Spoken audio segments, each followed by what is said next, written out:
Flying a light single-engine plane has many obvious advantages. Slipping over to France for a weekend or even lunch is a practical proposition. But the snag is, if the single engine fails, there's nothing to fall back on. Except the Earth, that is.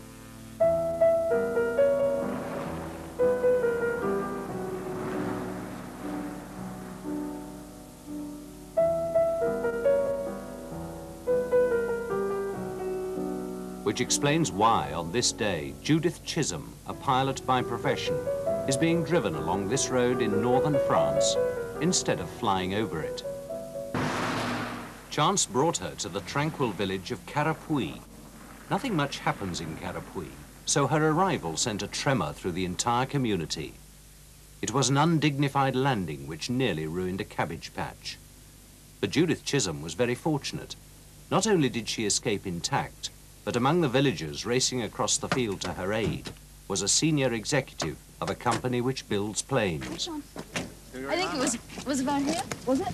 Yes. Can you remember if you were the first? When you got out from the plane, you were quite shocked, you see. I was so shocked. I got out of the aeroplane, and you were there, and you said, how can I help you? And I said, I want train time travel to Nice, and I want a mechanic, please. And you went and you got them. There's Monsieur Lavoisier directing operations, and those sort of motorcycle outriders, and everybody was there. Oh, it was wonderful. I'm sure that Odell enjoyed it. The only bad thing, I understand this is the only village in France that doesn't have a bar. For Judith Chisholm has announced to the world that she intends to fly alone and in a single-engine plane all the way to Australia in pursuit of a long-standing world record. A new Amy Johnson, perhaps? Australia. In May. Yes, May the 5th. The 50th anniversary of Amy Johnson's. Et combien de kilomètres y a-t-il pour aller à Sydney? A lot. Time will see the nastiest thing. It's full of sharks. I'm taking my shark repellent. J'ai peur, please.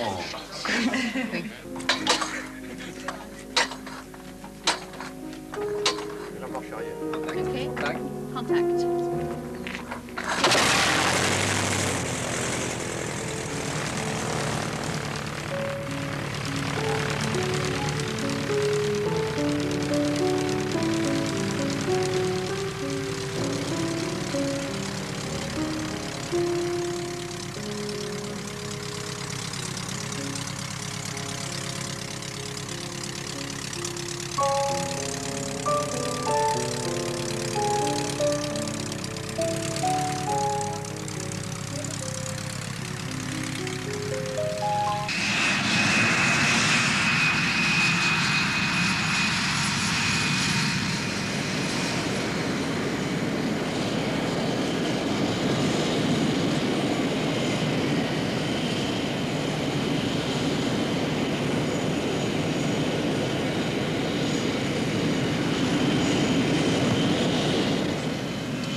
You did the radio, didn't you?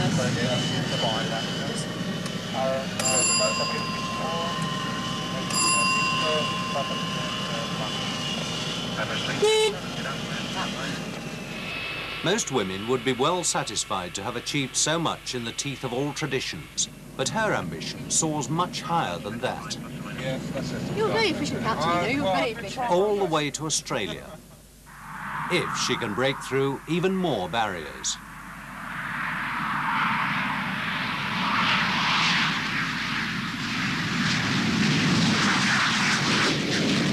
The record that I most want to beat is the solo record for a flight to Australia. And this stands at 5 days and 21 hours. A lot of people have tried to beat it, and it stood for a long time. I hope to get there in about 60 hours.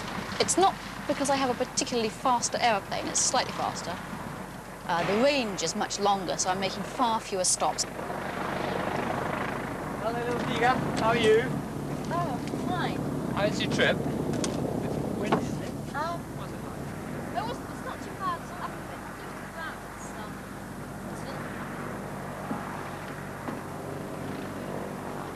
That important appointment today is with Julian Knott, an aviator of some distinction himself, in a different field. He holds the world record for a hot air balloon ascent. He is also an expert at persuading rich companies to part with money to sponsor events which will attract publicity. In the early stages, there was an enthusiastic response from several potential sources. It looked easy. And then something happened, the recession.